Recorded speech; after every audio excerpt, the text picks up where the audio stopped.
Earlier this year, after I watched the movie Megan, I immediately started writing a third episode of famous horror movie characters if they were in the Marvel Universe, which is a series I started back in October of last year. And then I kind of just put that video idea on the back burner, eventually started to think maybe I'd just save it until October of this year, pair it up with Halloween, but I dug out the scripts that I'd started this week, looked through them, and I was like, these are some pretty fun concepts, I think I just want to do this now. Hence, this. Let's go! Hit like if you want, subscribe if you feel like, but either way, enjoy the show. Growing up in the small town of Derry in the early 90s as a mutant was a heavy weight to bear. Billy Denbrough had had a particularly traumatic early life, as he and his younger brother, Georgie, gained mutant abilities around the same time, and that made them fast targets for some of the bullies and even some of the crueler adults in town. One day, when Georgie had gone outside to play in the rain, he was assaulted and killed. Though his assailants didn't get away unharmed, Billy only saw the end of the incident as some of the attackers were limping away, bleeding out themselves. In the moment, of course, Billy was devastated and distraught at the loss of his brother, but after some time had passed, he was able to reflect and question what had happened to his brother's attackers. The police had never looked into it, as they were just as mutant-phobic as many others in the small town, but Billy knew that his brother's abilities wouldn't have been any help in a fight, so who had beaten up the assailants? Eventually, Billy and his friends, a group of 6 other mutants, started seeing and hearing about other strange occurrences during attacks on mutants around town. Anytime one of them had people coming after them or picking on them, a strange, shape-shifting figure would lurk up from the sewers or shadows to toy with or even outright attack whoever was threatening the young mutants. The being seemed to take on many forms, though often appearing like a vibrantly colored hero with a bumpy chin, long forehead, and an almost clown-like appearance. And while he had a number of different abilities, his main defensive move was to open his mouth wide and blast a beam of bright white light to temporarily blind and paralyze his opponents. He never outright killed anyone, but wouldn't shy away from maiming those that tried, or even succeeded, to outright kill any mutant in town. After a few years of this, the more hateful people in Derry started catching on to the fact that anyone who assaulted or caused trouble for mutants would be haunted or even severely injured by this thing, whatever it was, and the trouble for the young mutants essentially stopped. The kids had some close-up interactions with this being, but never really learned who he was or where he came from. When the attacks stopped, he simply faded from their lives, and eventually they'd all grow up and leave Derry, but they did swear that if they ever caught wind of the being returning, they'd all come back to Derry to try and find him. 27 years later, they got that chance. From some people they still knew back in their old town, they heard that the appearances of the secretive hero had returned, and the group all went back to their home, to learn that there was a very good reason for their savior's latest emergence. A mutant-hating group called the Hellfire Cult, a more radical offshoot of the Hellfire Club, had made a base in Derry, Maine, to plot executions of famous mutant heroes, such as those on the X-Men. In the meantime, they were hunting and killing any mutant who made Derry their home. But the mysterious hero was not taking that lying down. When the Hellfire Cult learned of the group of 7 mutants coming back to their hometown of Derry, they quickly sent agents after them, and, of course, this lured the clown-like hero back out into the light again.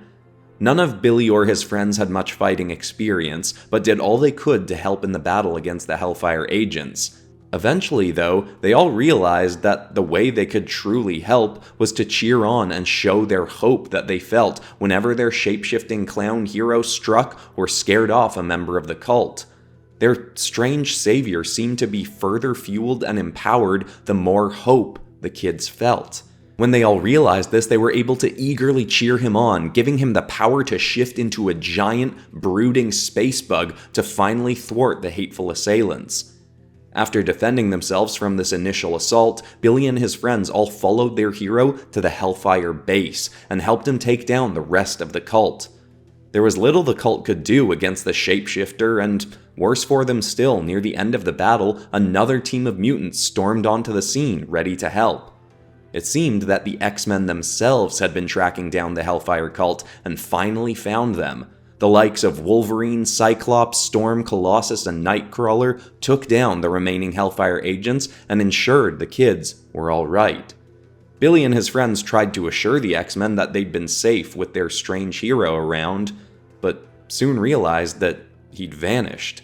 As soon as the X-Men had arrived, their clown friend had gone. They never learned who or what exactly their protector had been, although some had their theories about him being an Omega Level Mutant himself or a shape-shifting Super Skrull, as he had taken on the abilities of many famous heroes. But regardless of what was actually true, Billy and his friends would always remember the man that had protected them through their trying childhoods and was surely out there somewhere waiting to save the young mutants of Derry again if a new threat to them ever arose.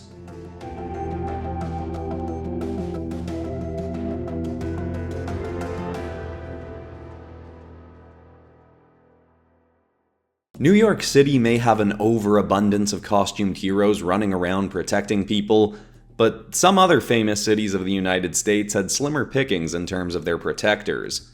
Los Angeles, despite being a hotspot for celebrities and wealthy inventors, didn't have an abundance of heroes running around making sure crime couldn't flourish. Billy Loomis was all too aware of this. No matter how many times the West Coast Avengers tried to show people that they were just as tough as the classic team, everybody in Los Angeles knew they were still just the West Coast Avengers. The city had far more crime than it did protectors, and this was even more evident to Billy when his girlfriend's mother disappeared. He and Sydney had been together for about a year, and they'd both grown anxious over a series of disappearances that had happened in their surrounding neighborhoods, that the police had professed to having no leads towards. When Sydney's mother became the latest victim, Billy knew someone had to take matters into their own hands. Billy and his best friend Stu were both very athletic young men who played a litany of sports and took jujitsu together after school. They'd talked offhand before about how they both figured they could take someone like Hawkeye or Daredevil in a fight, and after Sydney's mother disappeared, they decided to test that theory out in a way and take on a superhero alter ego themselves. They knew they had to be smart about this, though. A new superhero popping up in Los Angeles could get a lot of attention and bring criminals right to their door if their identities got found out.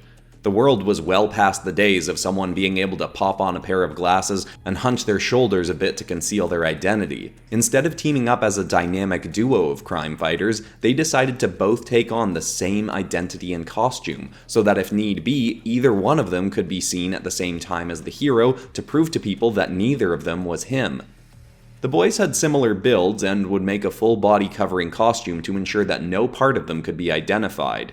They even utilized a voice modifier to make sure they sounded the same and couldn't be recognized. It was as close as two high school superhero wannabes could get to a foolproof plan.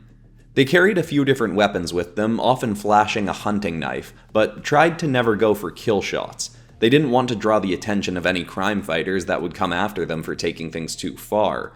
They started by going after some of the smaller tier gangs they knew of, staying in touch but with one person always having a clear alibi as to where they were when LA's new hero, Ghostblade, struck. Very few of the crooks they took down had any information on the kidnappings, but eventually they found someone who'd heard some rumblings that the group taking people were a secretive cult of wealthy parents. With that as a lead, Billy and Stu eventually figured out that the group taking people were called the Pride. And more interesting still, the Pride's own children had teamed up and run away from their parents when they learned of their heinous murders, and many of these kids had superpowers themselves. Billy and Stu still wanted to keep their identities secret, so they didn't risk teaming up on a regular basis with these runaway heroes, though it may have helped speed things up if they had. You see, while Ghostblade would play a role in the Pride's fall, it wouldn't be either Billy or Stu behind the mask at the time. Sydney did eventually discover what her boyfriend was up to and helped out for a time as his and Stu's girl in the chair, but beyond that, the Ghostblade mantle would become an ever-shifting legacy hero name and costume, taken on by many different people, some even taking the hero outside of LA, though its origin would always date back to two fairly average guys who just wanted to protect their neighborhoods and show that anyone could become a hero.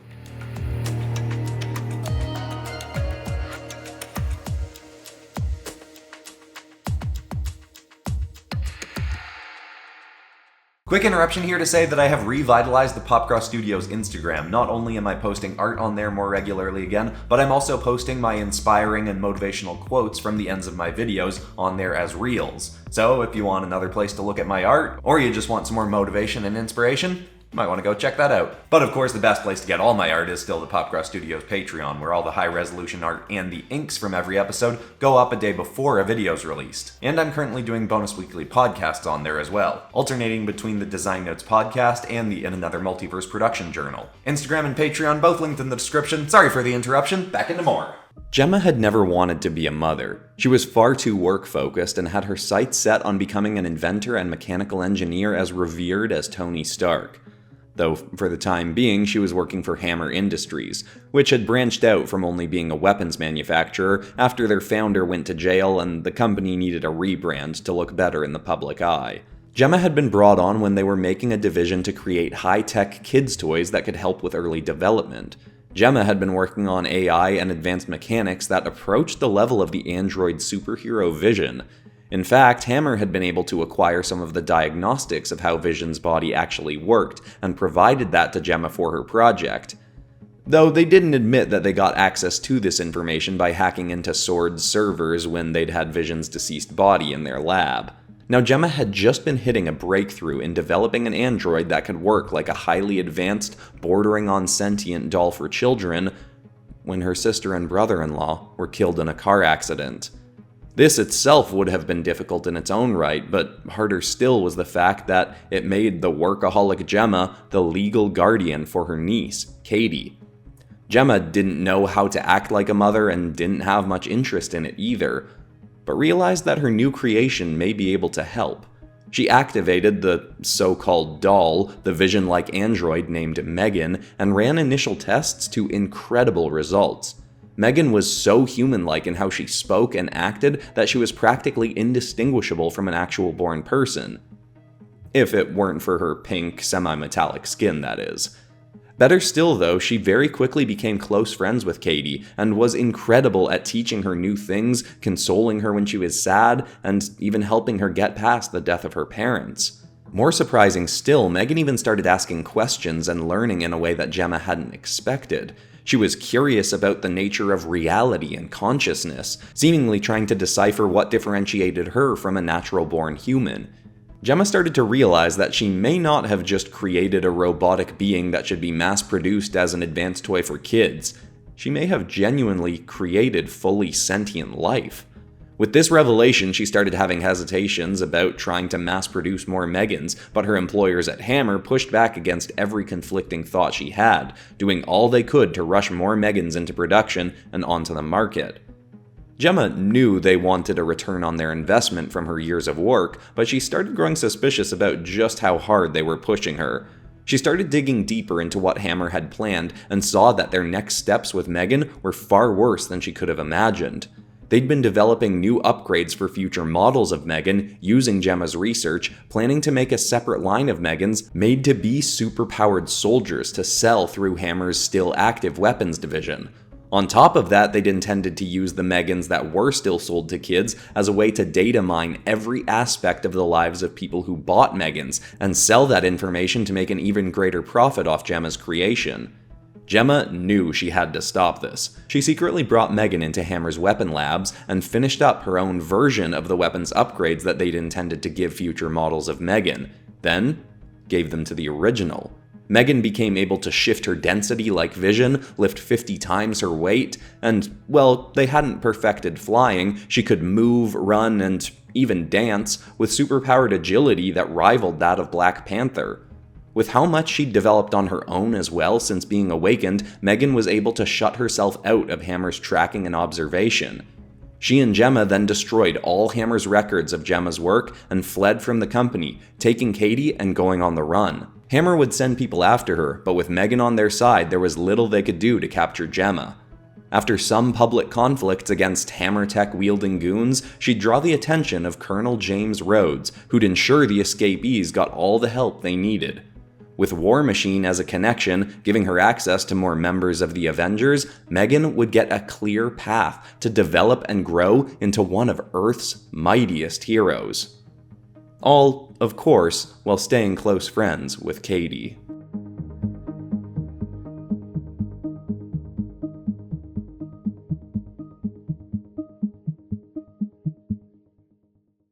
Soon after his parents died as a child, Charles Lee Ray got mixed up with the wrong crowds, and that quickly set him on a crime-ridden path that, deep down, he always knew was wrong.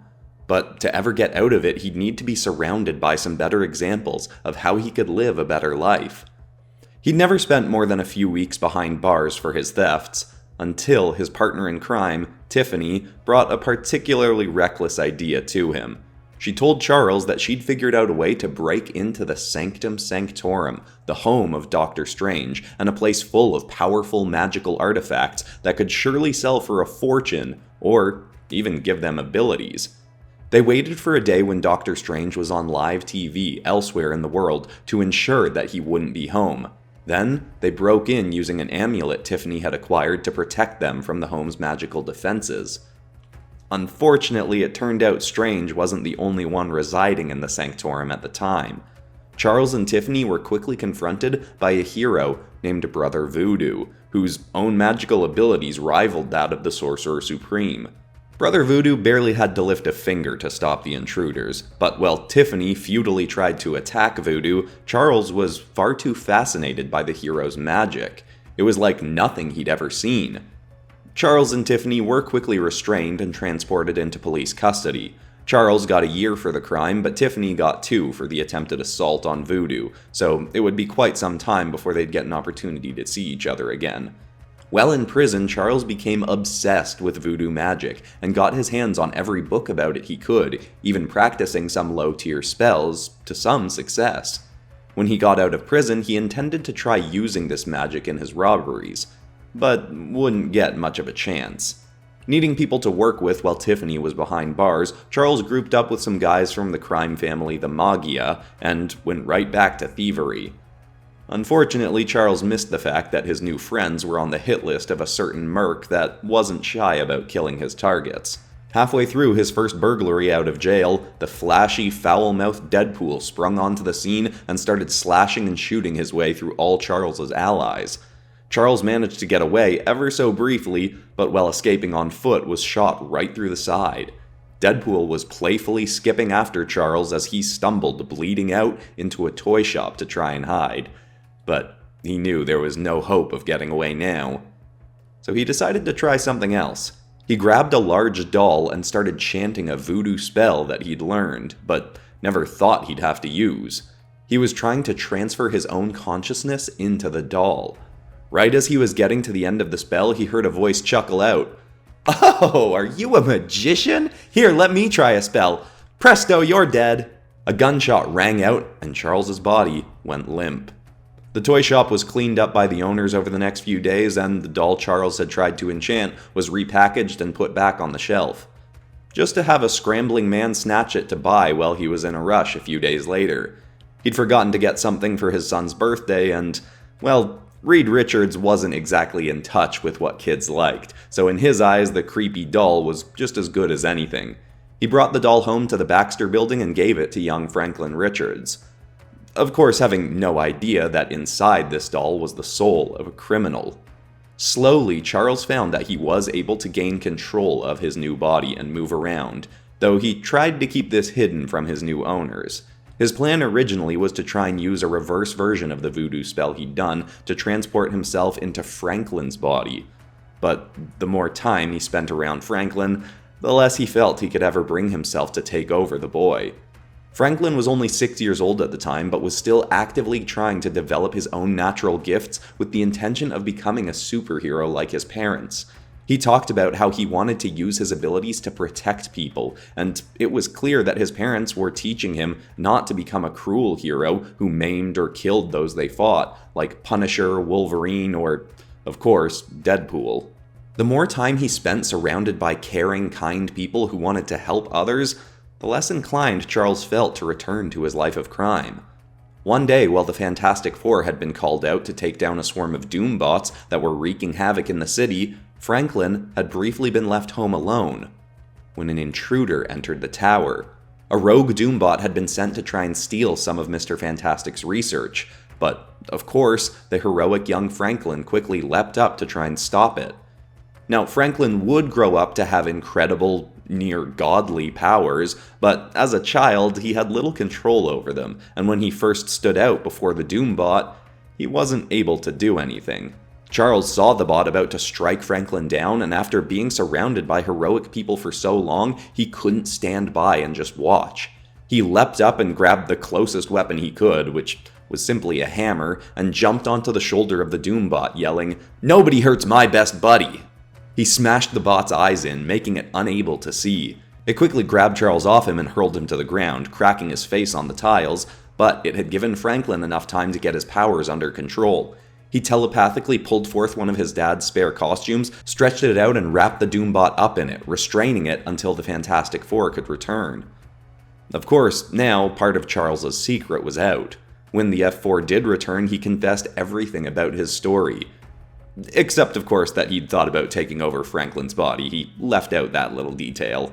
He claimed that he'd been inspired by the Four and by Franklin, and that if they could help him get his own body back, he'd never return to his life of crime. This, of course, would be easier said than done, but for helping save their son, Reed and Sue Storm agreed to do all they could to help Charles escape the tiny body he found himself in. Though eventually they found the body could actually be an asset. He had the speed and agility of a fit adult male in a tiny package, and was surprisingly durable as well. They gave him his own supersuit, and he became a guardian for young Franklin, and eventually even started helping the Fantastic Four on some of their missions. He still wanted to return to normal, but for the time being, Charles came to enjoy his time as a hero, fully embracing his new role as a genuine, bona fide good guy.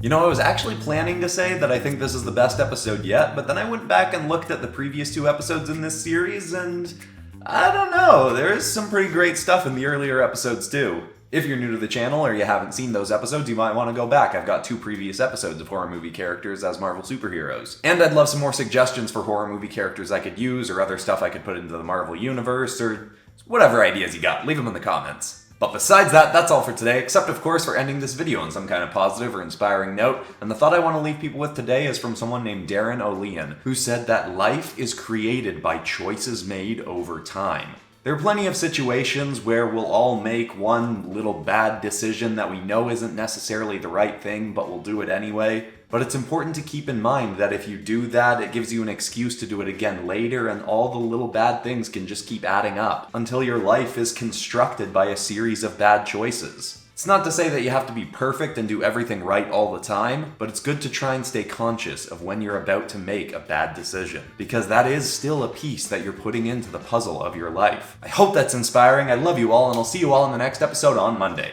Goodbye.